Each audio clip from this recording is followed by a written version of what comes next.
नमस्कार, स्वागत है आपका इंडिया न्यूज 53 में। आपके साथ मैं हूं फिरदौस। सही नजर डालते हैं आज गतिविधियों पर। कमल चौक स्थित सोनी ज्वेलर्स की दुकान पर चोरी के मामले में पुलिस ने खुलासा किया है। इस चोरी में चांदी की ज्वेलरी, सिक्के और नकदी चुराने वाले जिन आरोपियों को पुलिस ने जालना से गिरफ्तार किया है। शहर के कमल चौक स्थित सोनी ज्वेलर्स से चांदी की ज्वेलरी, सिक्के और नकदी चुराने वाले 3 आरोपियों को कोतवाली पुलिस ने जालना, महाराष्ट्र से गिरफ्तार किया।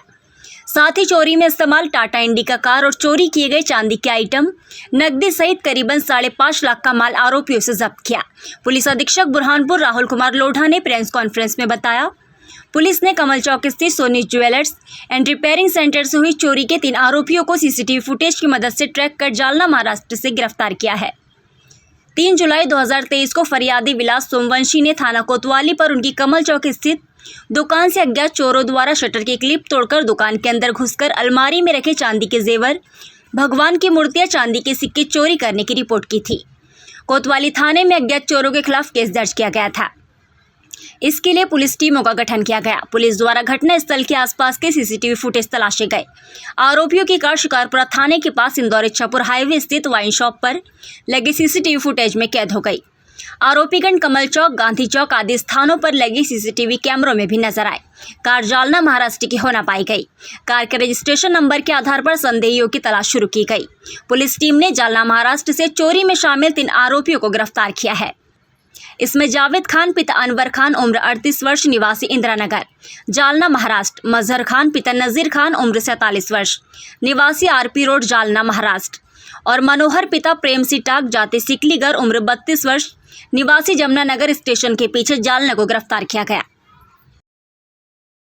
तारीख को एक चोरी का मामला कायम हुआ था, जिसमें कमल टॉकीज के पास में जो एक सोनी है, उसके यहाँ पर बड़ी मात्रा में चांदी का सामान गया था। उसमें पुलिस ने इन्वेस्टिगेशन करके सीसीटीवी कैमरों की मदद लेकर एक आरोपी जो सिकलीगर है, मनोहर सिंह सिकलीगर, उसको गिरफ्तार किया है।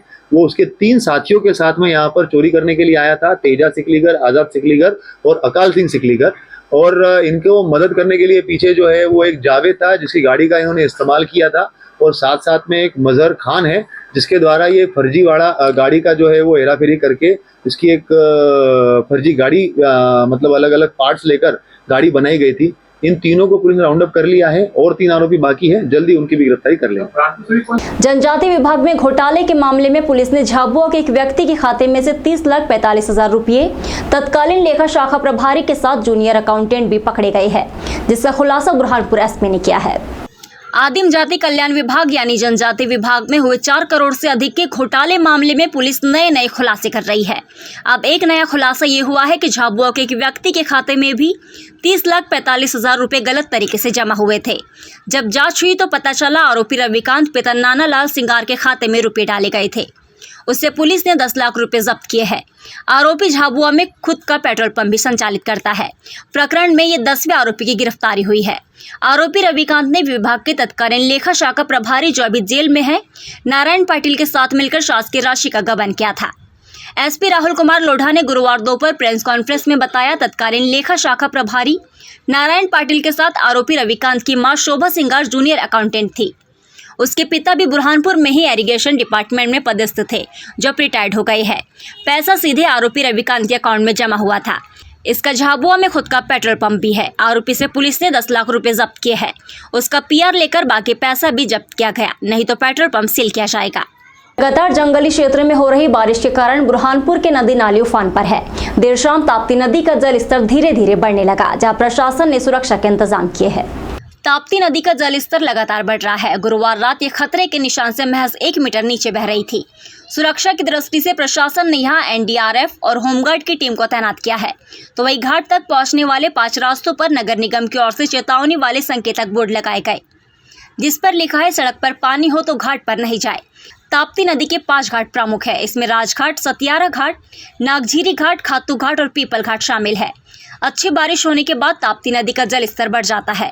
इस दौरान लोग यहाँ ये नज़ारा देखने पहुँचते हैं, लेकिन किसी प्रकार का हादसा न हो इसलिए यहाँ संकेतक बोर्ड लगा दिए गए हैं। और साथ ही यहाँ मौजूद टीम भी घाटों के करीब पहुँचने से लोगों को रोक रही है। ताप्ती नदी अगर खतरे के निशान से ऊपर बहती है तो इसका पानी निचली बस्तियों तक भी पहुँच जाता है। इसे लेकर प्रशासन की ओर से अलर्ट जारी किया गया है। गुरुवार को 3 घंटे ताप्ती नदी का 3 मीटर जल स्तर बढ़ गया था। गुरुवार दोपहर ताप्ती नदी का जलस्तर 216.800 मीटर के आसपास था। शाम 6 बजे ये 219.800 मीटर पर पहुंच गया था। ताप्ती नदी के खतरे का निशान 220.800 मीटर है। बैतुलादी से अगर पानी छोड़ा जाता है तो ताप्ती का जलस्तर और बढ़ेगा। गुरुवार को यहाँ का लाल देवल मंदिर पानी में आधा डूब गया था। कर्नाटक में जैन मुनि की हत्या के विरोध में सकल जैन समाज ने एडीएम को राष्ट्रपति के नाम ज्ञापन सौंपकर कार्रवाई की मांग की है, जिसमें बुरहानपुर जिले के समस्त समाजजन मौजूद थे। कर्नाटक में जैनाचार्य 108 कामकुमार नंदी जी मुनिराज की निर्मम हत्या के विरोध में सकल जैन समाज की ओर से राष्ट्रपति, प्रधानमंत्री, मुख्यमंत्री के नाम एडीएम एसएल सिंगाड़े को ज्ञापन सौंपा। इस दौरान बुरहानपुर विधायक ठाकुर सुरेंद्र सिंह भी समाजजन के साथ कलेक्टर कार्यालय पहुंचे। समाजजन ने ज्ञापन में कहा, जैन साधु संतों को संरक्षण प्रदान किया जाना चाहिए। जैन समाज के साधु संतों के प्रवास के दौरान नुकसान पहुंचाने की दृष्टि से आक्रामक हमले हो रहे हैं। ये समाजजन के लिए चिंताजनक है। समाजजन ने मांग की है कि निर्मम हत्या का मुकदमा फास्ट ट्रैक कोर्ट में चलाया जाना चाहिए। जैन संत की हत्या से पूरे देश के जैन समाज में आक्रोश है। इस दौरान विजय सेठिया, राजेंद्र जैन, मेहुल जैन, भागचंद पहाड़िया, नरेंद्र लोहाड़िया, जयचंद लाल सेठिया सहित अन्य समाजजन मौजूद थे।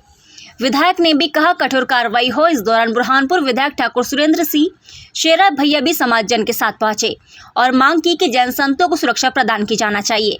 आरोपियों के खिलाफ कठोर कार्रवाई होना चाहिए। अंतर्गत नंदी पर्वत पर हमारे दिगंबर जैन संत आचार्य श्री काम कुमार नंदी जी विराजमान थे। दिनांक 5 जुलाई को विधर्मियों द्वारा साजिश करके उनकी हत्या कर दी गई और उनके टुकड़े टुकड़े करके बोरवेल में बहा दिए गए। संपूर्ण जैन समाज इससे अत्यंत दुखी है। शासन प्रशासन की देखरेख का अभाव होने के कारण इस प्रकार की घटना होती है। जैन समाज एक अल्पसंख्यक जैन समाज है और हमारा यह कर्नाटक सरकार से निवेदन है कि दोषियों के खिलाफ यथाशीघ्र कार्रवाई की जाए, दंडात्मक कार्यवाही की जाए और जहाँ जहाँ जैन संत विहार करते हैं या निवास करते हैं वहाँ की सुरक्षा की जाए। इसी उद्देश्य को लेकर के आज यहाँ जिला प्रशासन को मुख्यमंत्री के नाम ज्ञापन सौंपा गया है। बीती रात अचानक लोहार मंडी क्षेत्र में संचालित हनुमान साइजिंग में शॉर्ट सर्किट से आग लग गई, जिसमें लगभग 2 करोड़ का नुकसान बताया जा रहा है। वहीं स्थानीय लोगों ने साइजिंग के संचालन का विरोध किया है। बुरहानपुर के लोहार मंडी घनी बस्ती के बीचों बीच संचालित हनुमान साइजिंग में अचानक शॉर्ट सर्किट से आग लग गई। भीषण आग लगने के कारण कपड़ा साइजिंग में रखा लाखों का कपड़ा घटाने जलकर खाक हो गई। धीरे धीरे आग की लपटें पिछड़े रिहायशी इलाकों की ओर पहुंचने लगी। मौके पर लोगों की भीड़ होने के कारण दमकल वाहन को आग पर काबू पाने में मशक्कत का सामना करना पड़ा। लोगों का कहना है कि साइजिंग मालिक की लापरवाही और नगर निगम की लेट लतीफी के कारण ही आग ने भीषण रूप लिया है। आग की लपटें 2 किलोमीटर दूर से दिखाई दे रही थी।